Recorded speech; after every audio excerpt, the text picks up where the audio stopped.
Eh bien, rebonjour à tous et bienvenue au 5 Square Renaissance où je suis désolée, je vous accueille cet après-midi. Je me suis un peu affalée parce que j'ai fait un petit malaise en début d'après-midi.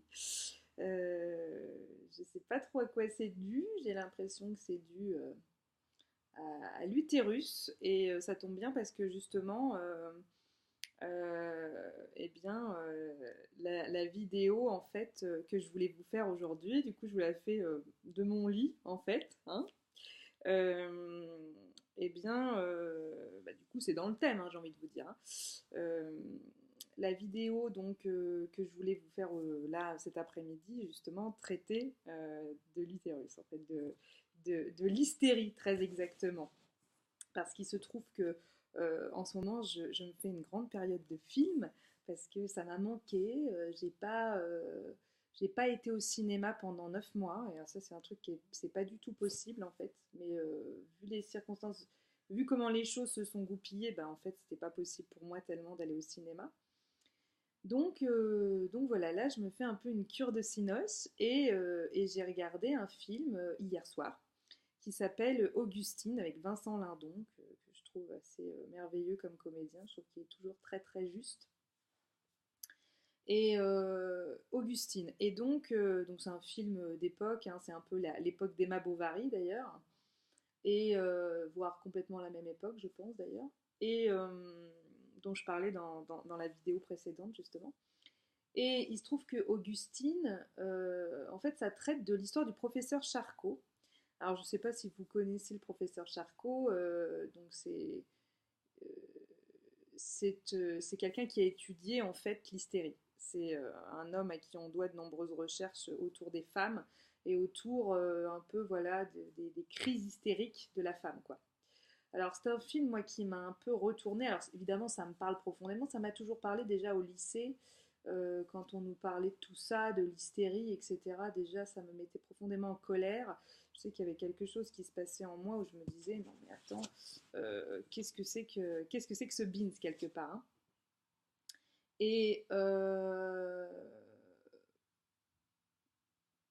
et ça me choque en fait. Ce film m'a choqué déjà parce que Lindon tel qu'il interprète Charcot, ça fait froid dans le dos. On se dit quand même que ces médecins-là, on ne sait pas trop si ces médecins-là répondaient au véritable appel d'aider les femmes ou répondaient en fait au besoin de se glorifier l'ego pour dire qu'en fait ils avaient trouvé des remèdes pour aider ces pauvres malheureuses femmes hystériques qui de toute façon étaient inférieures à l'homme. Moi, c'est un peu ce que je ressens en fait dans le film. Je trouve le personnage de Charcot absolument détestable. Après, je sais pas si c'est Lindon qui l'interprète comme ça ou si réellement on lui a demandé de l'interpréter comme ça parce que c'est au plus près de ce qu'on sait aujourd'hui du professeur Charcot. Mais ça m'a vraiment, vraiment choqué en fait. Ça m'a vraiment choqué. Euh, Parce que pour moi, il n'y a aucun respect de la femme. Euh, Vraiment, on voit qu'il prend les femmes, notamment cette pauvre Augustine là, qui le prend un peu comme un clown ou je sais pas moi, un pantin de fête foraine, et qui l'amène un peu dans tous ces salons mondains, tous ces congrès entre tout bib là. Il la met sous hypnose et puis en fait c'est le clou du spectacle quoi, si vous voulez. Voilà, il la met sous hypnose pour qu'elle reproduise des crises d'hystérie. Moi, je trouve que c'est. Alors, bien sûr, il faut étudier, bien sûr, les médecins ont besoin de cas pratiques. Bon, je veux bien, mais enfin, je veux dire, à un moment donné, il y a quand même des choses qui sont choquantes. Moi, je voudrais justement parler de mon expérience. Alors, donc, comme chacun le sait, enfin, ou pas, parce que vous n'avez peut-être pas tous regardé mes vidéos depuis le début, mais j'en ai parlé sur de nombreuses vidéos. Cette année, en février, on m'a détecté un cancer du col de l'utérus. Et à vrai dire, visiblement, ça faisait déjà un moment que c'était là. Comment je le sais? Bah parce qu'en fait, il y avait des symptômes déjà qui me l'indiquaient. J'avais fait des examens médicaux qui revenaient toujours nickel. Et moi, je me disais à chaque fois, ça faisait 2 ans et demi hein, que je faisais des examens qui revenaient en fait toujours tout va bien. Et moi, je me disais, attends, c'est pas possible, ils fument le calumet de la paix avant de m'envoyer les résultats. Qu'est-ce qu'ils font? Ils ont fumé 3 pétards avant de taper, de mettre au propre le compte rendu de ce qui se passe dans mon utérus ou comment ça. Vraiment, je veux dire, on est des femmes, on sait ce qui se passe dans notre corps et quand il y a quelque chose qui ne va pas, et que la médecine n'est pas capable de trouver quelque chose, eh bien on finit par trouver des solutions soi-même parce que la femme est comme ça. La femme est comme ça, elle est détentrice de mille et une ressources, donc elle va aller creuser. Elle va aller creuser dans sa psyché, elle va aller creuser dans les remèdes naturels, dans les remèdes de grand-mère. En plus, j'ai des amis naturopathes, ça m'a quand même bien aidé.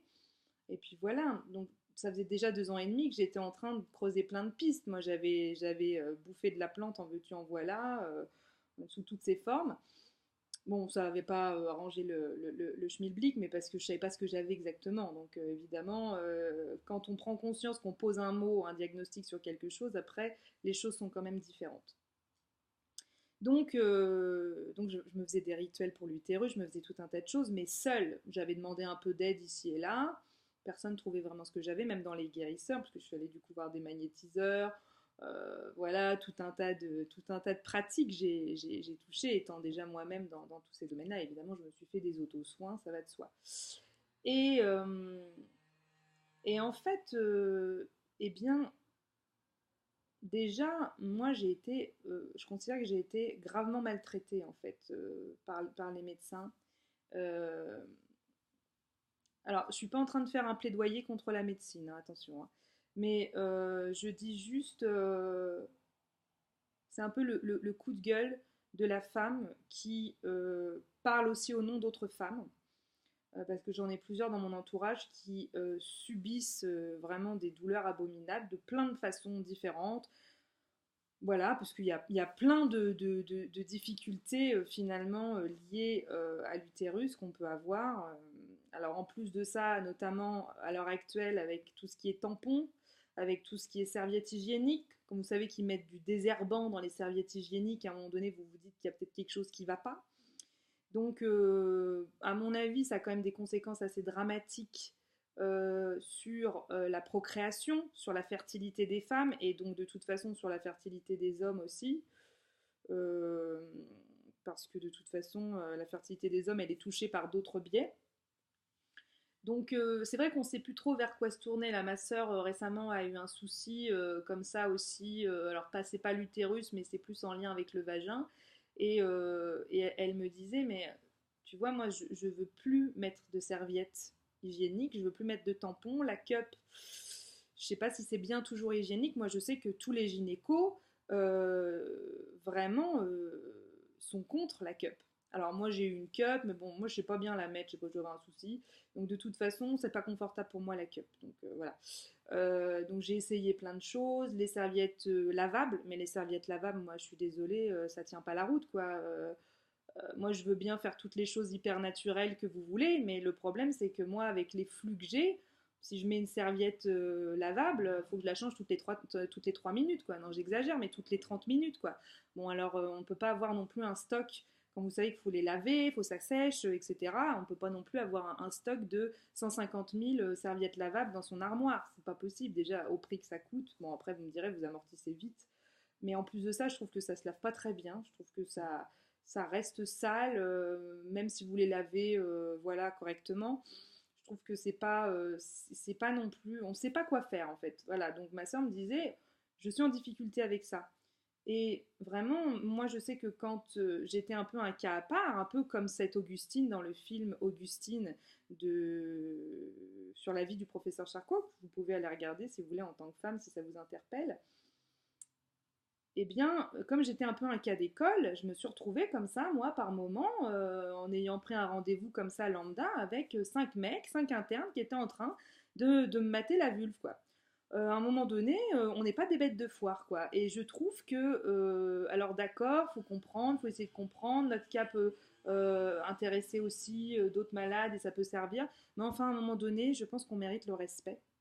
Et c'est une zone qui est sacrée chez la femme, c'est une zone qui est vraiment puissante et on n'a pas à se laisser maltraiter de la sorte. Et moi j'ai été très en colère parce que je vais pas vous dire à quel hôpital parce que je j'ai pas non plus, puis c'est pas loyal, mais bon, en même temps, ils se comportent tellement mal qu'ils ne méritent pas non plus qu'on leur fasse de la pub. De toute façon, ils ont très mauvaise réputation, donc de toute façon, je casserai pas tellement leur baraque. Voilà, moi je me suis retrouvée donc face à un médecin, je vous dis, qui savait pas exactement ce que j'avais, mais qui voulait me retrouver, qui voulait me retirer l'utérus. Donc évidemment, ça a été non, hystérectomie, hein.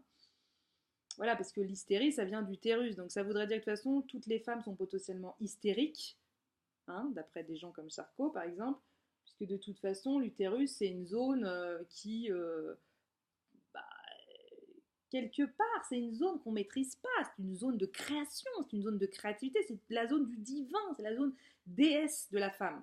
Alors forcément, les hommes, ils ont peur de ça, mais même les femmes, hein, même certaines femmes gynécologues, vous voyez bien elles ont un problème avec tout ça. Moi, j'ai vu des hommes, j'ai vu des femmes, là, dans le cadre de cette maladie, je peux vous assurer qu'il n'y en a aucun qui a pris soin de moi.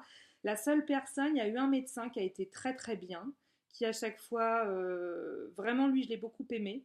Le problème, c'est que je ne l'ai pas vu beaucoup et qui m'a très vite envoyé vers d'autres personnes parce qu'il ne se sentait pas assez compétent pour me suivre.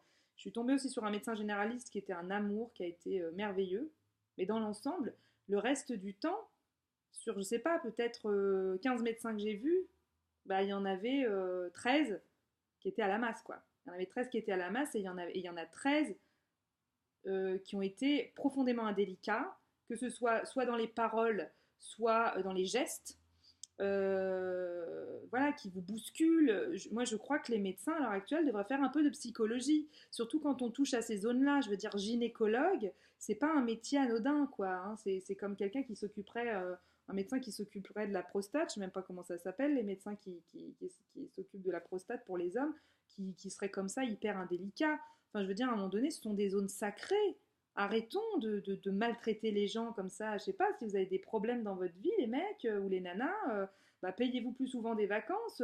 Arrêtez d'avoir des vies de cons comme ça aussi, où en fait le but c'est de gagner le max de fric possible et que du coup vous êtes excédé, vous avez vu tellement de gens malades qu'en fait vous n'en pouvez plus de votre vie.